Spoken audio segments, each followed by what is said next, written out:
The sun hung low over the sleepy hamlet of Pine Hollow, its golden rays filtering through the dense canopy of dogwood and cedar trees that lined the winding mountain roads. It was late May when I first arrived, my pickup truck rumbling up the gravel drive of my new home, a modest cedar-clad cabin perched on the edge of this quiet community. I'd traded the relentless hum of city life, endless traffic, neon lights, and the constant buzz of deadlines for this.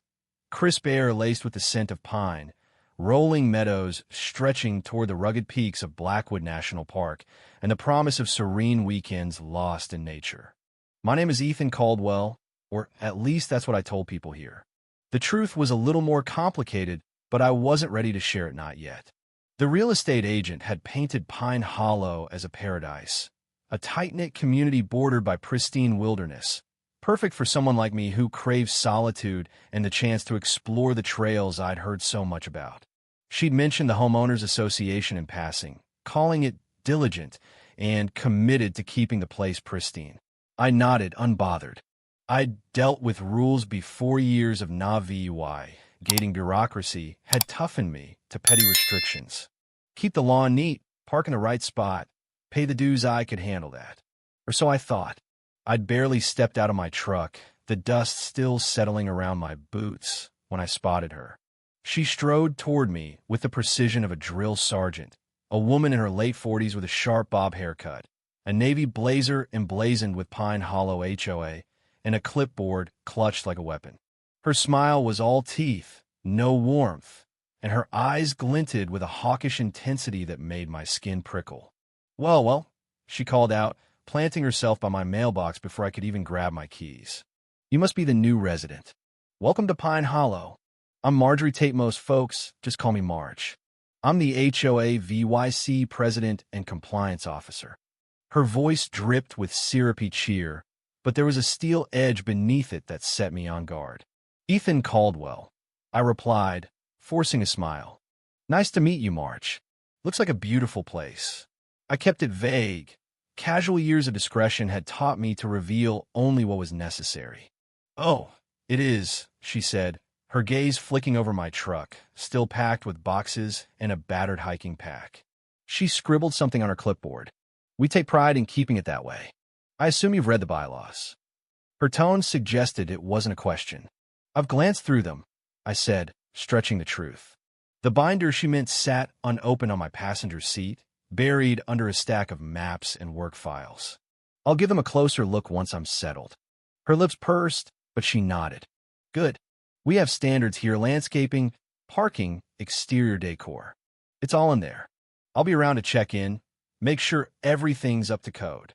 She tapped her pen against the clipboard a little too hard. We're glad to have you, Ethan. Let's keep Pine Hollow perfect, shall we? With that, she spun on her heel and marched off, Leah VYing me with a faint unease I couldn't shake. That first encounter should have tipped me off, but I brushed it aside.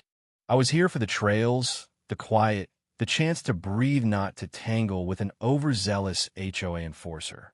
My new home was everything I'd hoped. Cedar walls that smelled of the forest, a wide porch facing the mountains, and a stone fireplace I couldn't wait to light. I spent the next few days unpacking, hammering nails for bookshelves, and plotting my first hike into Blackwood. But Marge's presence lingered like a shadow. Neighbors whispered about her over backyard fences, how she'd fine you for a trash can left out too long, or lecture you if your grass grew a hair too tall.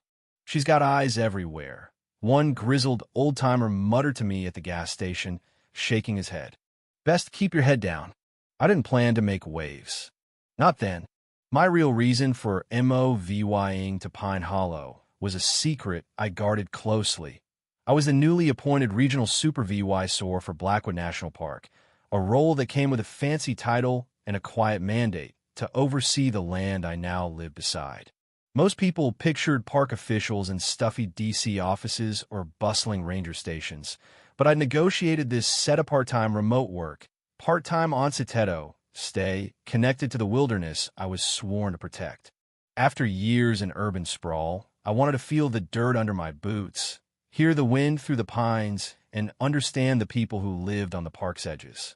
Pine Hollow was my foothold, my chance to blend in, while keeping watch. Or so I'd hoped. The trouble started small.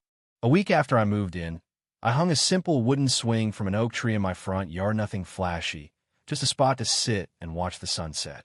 The next morning, a note appeared in my mailbox, typed in crisp black ink. Swing VY OLATs, HOA Guidelines, Section 3, Paragraph 8. Remove within 48 hours or face a due Law 100 fine. Marge Tate, Compliance Officer. I frowned, flipping through the binder. Sure enough, there was no unapproved structures on HOA-managed trees. I sighed, unhooked the swing, and chalked it up to small-town fussiness. But the incidents piled up. A birdhouse I'd nailed to a fence post. Another note. A stack of firewood too close to the driveway. Marge herself showed up, clipboard in hand, lecturing me about VY Sewell clutter. It wasn't just me. The Hendersons, a retired couple down the road, grumbled about Marge fining them for a garden gnome she deemed tacky. A young family got a warning for their kids' chalk drawings on the sidewalk. Pine Hollow's idyllic charm was starting to feel like a gilded cage, and Marge was the warden. Still, I kept my head down, nodding politely when she rolled by in her golf cart, her eyes scanning for infractions. I had bigger things to focus on: park budgets, trail maintenance, a poaching report I was tracking. Marge was an annoyance, not a threat. That changed the day I found the gate. It was a crisp Saturday morning, the kind where the air bites just enough to wake you up. I'd set out to hike the Juniper Trail, a well-loved path that wound from Pine Hollow's outskirts into Blackwood's heart. I'd walked it a dozen times already, savoring the crunch of gravel underfoot, the chatter of birds, the way the forest opened up to reveal sweeping VY stoss of the park's peaks. But that day, halfway down the trail, I stopped dead. A wooden gate loomed across the pathrow-hewn planks nailed together, topped with a sign, "Private property. No trespassing. Violators will be prosecuted." Authorized by Pine Hollow HOA Marjorie Tate, Vice President. My stomach sank. This wasn't HOA land.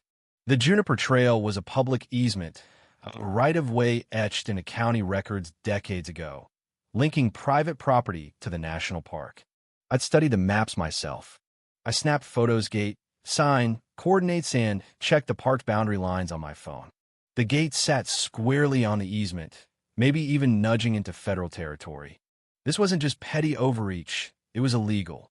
My pulse quickened, not with fear, but with a slow, simmering anger. I moved here to protect this land, not watch it get carved up by someone's ego. Back home, I dug into the records. The easement was ironclad negotiated in the 70s when Pine Hollow was built, guaranteeing public access. Marge had no authority to block it. Worse, she was flirting with federal violations if that gate crossed the park line. I could have reported it right, then called the county, looped to my ParkSair VYC team, but I hesitated. I didn't want to blow my cover. Not yet. Maybe I could reason with her, keep it local. The next HOA meeting was a week later, held in the community Centera squat building with big windows overlooking the forest. The room buzzed with tension, folding chairs packed with residents, many clutching coffee cups and muttering about the gate. Marge sat at the front table, her posture rigid, while the HOA president, a wiry man named Harold Grayson, shuffled papers nervously. Harold opened with pleasantries, birthdays, a new stop sign, but Marge cut in, seizing the podium like a general taking a hill. "Good evening, everyone," she began, her voice sharp. "We got urgent business. Some of you have noticed the gate on Juniper Trail. It's there for your safety. Outsiders, hikers, campers have been traipsing through our streets, Leah VYing trash, threatening our property values. The HOA has the right to secure our borders." A ripple of unease ran through the crowd. An older woman stood, her voice trembling. "That trail's been open for 40 years, Marge. My grandkids hike it. You can't just close it." Marge waved a hand. Section 6, Paragraph 3, HOA can act on security threats. This isn't permanent, just until we set up a permit system. Her eyes darted to Harold, who nodded weakly. I couldn't stay quiet. Standing, I said, "That trail's a public easement, Marge. It's not HOA property. Blocking it VY Olat's county law, maybe federal too. Her gaze snapped to me, cold and cutting. "Mr. Caldwell, you're new here. That trail crosses our land before the park. We can regulate it." "No," I said, keeping my tone even. "The easement predates the HOA. I've seen the records. You're out of line." Her smile tightened. "Bring proof next time, then. This is settled for now." She moved on, but the room simmered. Neighbors whispered, some nodding at me, others glaring at Marge. I'd poke the bear. That night, a note slipped under my door. "Stay out of this, Caldwell. We know who you are." My blood ran cold. Did they mean my job? Or just my meddling? Either way, it reeked of Marge. I called a Parkshire VYC lawyer the next day, keeping it vague hypothetical easement issue. She confirmed my hunch. Illegal as hell, with hefty penalties. I started building a case, quietly. Marge didn't let up. 2 days later, she stormed my driveway with a crew, stakes in hand, claiming my shrubs encroached on HOA land. "We're marking the line," she snapped. "File an appeal if you disagree." "This is my property," I shot back. "You need a survey first." "This is trespassing." She smirked. "We'll see." The crew hesitated, but she barked them into action. They left after I threatened to call the sheriff. But the message was clear. She was retaliating. The neighborhood shifted. Some neighbors avoided me, spooked by Marge's wrath. Others rallied quietly. The Hendersons told me she'd find them again, this time for a wind chime. "She's unhinged, Mrs. Henderson whispered. "And those trails?" "She's planning more gates." Rumors swirled. Marge was pitching a full trail lockdown, citing invasive outsiders. Residents who'd bought here for the park access were VYD, but scared. She'd ruled with an iron fist too long. Then Harold called, voice shaky. "Ethan, meet me tomorrow, coffee shop. It's about Marge." He looked haggard when I arrived, stirring his coffee like it might save him. "She's out of control," he confessed. "Threatened to oust me if I didn't back the gate. Said she'd dig up dirtsome nonsense about my cousin's truck parking." I caved, but she's planning more closures. "She's got signatures to expel you from a HOA if you fight her." "Expel me?" I asked, incredulous. "She can push fines. Liens make your life hell. I'm done covering for her. I'll stand with you at the meeting." The final showdown came at the next meeting. The hall was packed, air thick with anticipation. Marge took the podium, announcing her plan. All trails sealed, permits required. "For our safety," she insisted. Then she turned on me. "Mr. Caldwell's been undermining us, questioning our authority." I stood, papers in hand. "You've blocked a public easement, Marge. About the surveys, county, and federal records. That gate's illegal. Take it down, or face the consequences." She scoffed. "Forged nonsense." "Harold, back me up." Harold rose, pale but resolute. "No, Marge. You bullied me into this. It's wrong and I'm done." The room erupted gasps, shouts, demands for her resignation. Marge faltered, then fled as the crowd turned. The fallout was swift. County officials, tipped off by me and others, ordered the gate removed. Parkshire VYC lawyers piled on, citing federal violations. Marge fought back, hiring a cheap attorney, but the sheriff's probe into HOA funds prompted by missing dues sealed her fate. She'd funneled thousands into personal accounts, including the gate's cost. Fraud charges followed, then handcuffs. Her home was seized, sold to repay the community she'd robbed. Pine Hollow healed. A new HOA board took over, transparent and fair. The trails reopened, alive with hikers and laughter. I stayed quiet about my role, content to hike Juniper Trail and watch the park thrive. Marge's reign became a cautionary tale, a tyrant undone by her own hubris. Leah VYing behind a community reborn in freedom. If you were the one in this story, how would you react? Would you stand up and fight back, or accept the unreasonable pressure and control from the HOA? Share your thoughts in the comments below. And don't forget to subscribe, like, and share this video with more people. Your small action gives us the motivation to keep bringing you more intense and engaging stories. Thanks for watching, and we'll see you in the next video.